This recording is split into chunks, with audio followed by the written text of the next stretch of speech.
Welcome to the Presidential Forum. I'm your host, Mark McKinney. A few weeks ago, Sycamore Creek introduced a new president, and today we get a chance to meet him. Welcome, Bob Schubert. Bob's the 26-27 president. Hello, everybody. Pleasure to be here. I'm looking forward to a very exciting year. So tell us, Bob, who is Bob Schubert? Tell us about yourself. Who is Bob Schubert? Well, my wife and I have been married for coming up on 47 years in August. We have two daughters, both married, one down in Batavia and one up in Columbus. They are both teachers. They took after their mother's occupation and both doing a great job. 6 grandkids between the two of them, four locally and 2 up north, and range in age from 4 to 17. So it's pretty busy with the sporting activities with the older group, and traveling a lot for volleyball and golf and more volleyball. So it's been great. So if I'm not wrong, you sold pineapples for a living? Is that right? Technically, well, yeah, it was canned pineapple. I was with Heinz and Del Monte for the last almost 30 years of my career in the grocery business.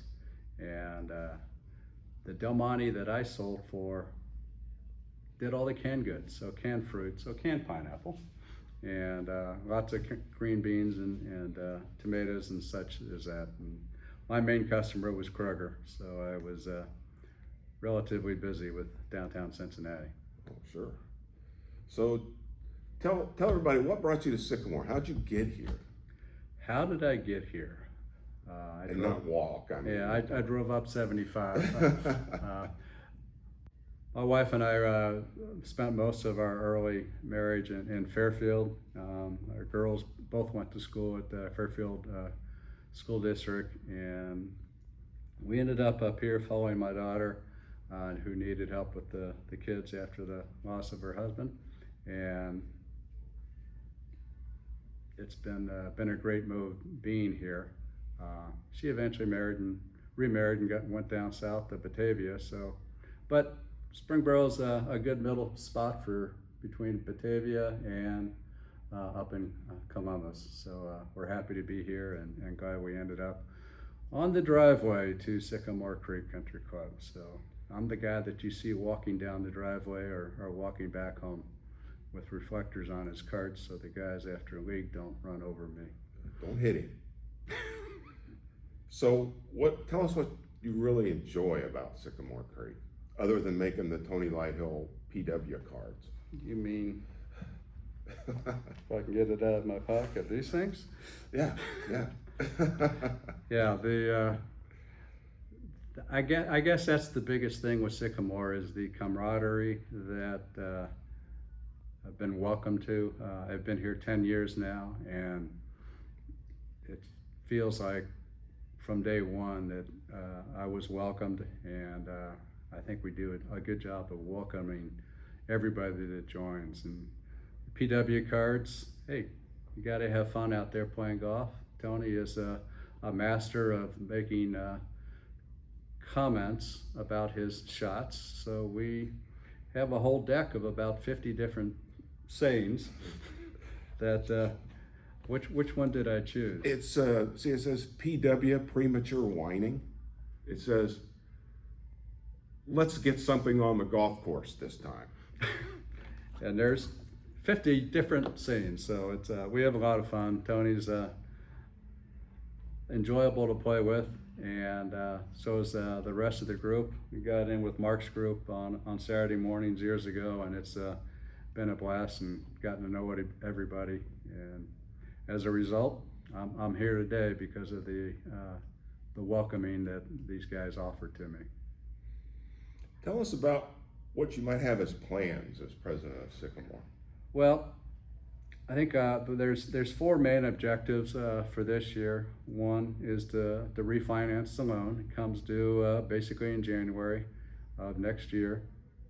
So as I stated at the annual meeting, we'll be refinancing that loan into a 10-year fixed rate loan, no balloon payment, and consequently, in about 10 years, Sycamore will be debt-free. So that's number one. And two, I want to increase transparency. I think we try to do a great job of listening to the members and trying to understand what people want. And then we always have to balance that with everything else that's going on. But I've initiated a new member forum that will take place twice this year, where we will open up the entire board meeting early to members. We'll hold it here in the ballroom, and everybody can come out and ask us questions. Think of it as a school board meeting where people come up to the microphone, and so we're going to do that, try to hear you out. We'll have that for an hour in September, and then do another one in March, and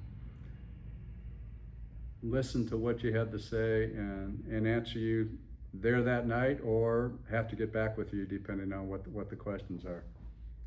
The third main thing that's going on is our clubhouse updates. We did the survey back in January, and listening to what came back, and the main things that wanted to be done were improvements to the clubhouse. The patio project, which is a little stalled right now, was the first thing.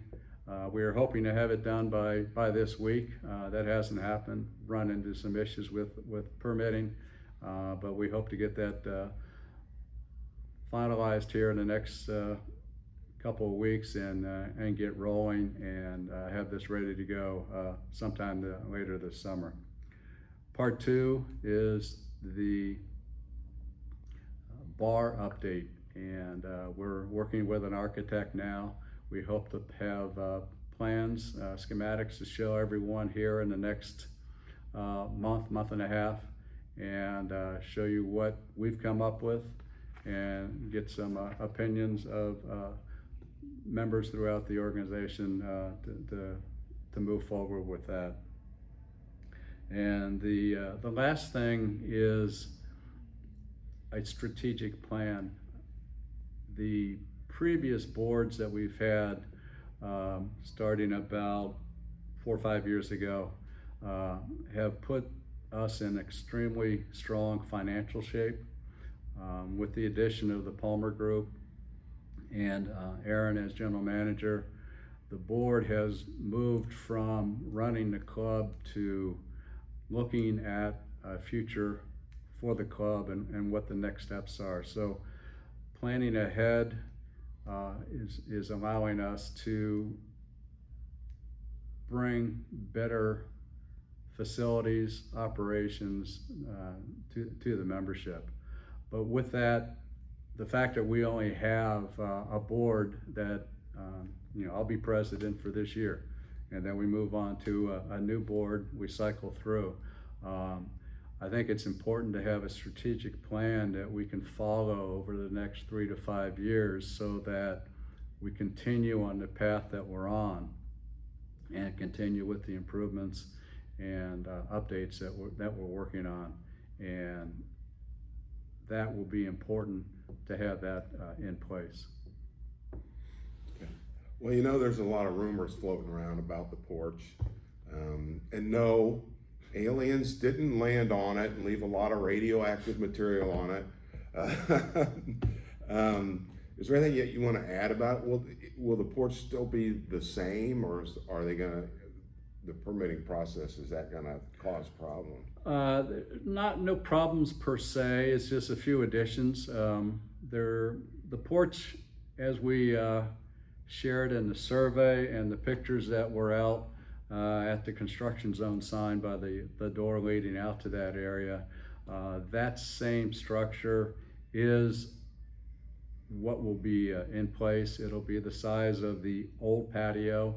That was always the plan, but it'll be with the louvered roof that'll open and close based on whether it's raining or not. It also has screens, and that's been one of the surprises.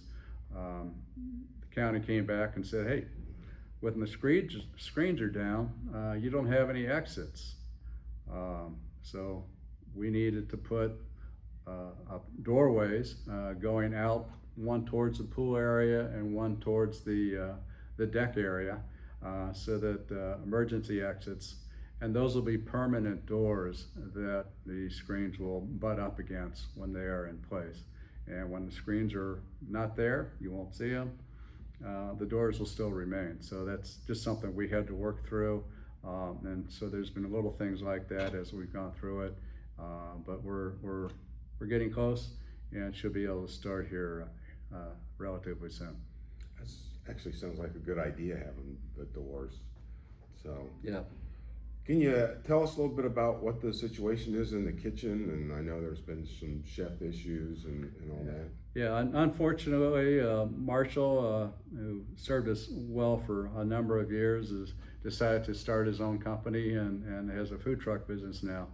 And we now have a chef, an interim chef for the summer, who has come over from a local club, so he understands the country club business. And he has started. His first weekend was last weekend. Already had a rehearsal dinner and a 9 and dine, all done at the same time on Friday. And the comments from the members there were very, very, very strong. Looking forward for him to stay with us. We say interim because he's of retirement age and wants to step back a little bit from being an executive chef, but he's bringing his sous chef that's been with him for years. He will be starting July 1st. We think he's a strong candidate, so both of them will be staying with us for the long term. And the interim tag is only there because he may step back and the sous chef may take over. But the two of them, the tandem, is the key, because many years of working together, they've got their stuff together, and we expect to have very strong responses from everyone. And they were at a club or clubs. Yes. Previously, so they're familiar with how it works. Yes, right? yes. So coming up with the member guests this weekend, they've been through this. And so this will be easy for them to execute and move forward with. Well, do you have anything else you want to add that's hit your mind or your hot button? No, I just, I wanted to be the president this year with everything that's been going on, to try to continue the progress that we're making. I felt it was going to be an exciting year with the updates, both inside the clubhouse and outside on the course as well. The T-leveling is, and that'll be a 2 or 3 year project, so we're not tying up the whole course for a year at a time. But it just was an exciting time, and I wanted to be help bring that to fruition. Good. Well, thanks, Bob. I'm sure everybody appreciates hearing from you, and want to wish you good luck in your Thank you. presidential year. I Gonna know need what it. it's like. I did it. You've been there. Yeah, I have been there. So, and good luck to you, Bob. Thank you. All right. Appreciate it. Thank you. Take care. Yep. Thank you.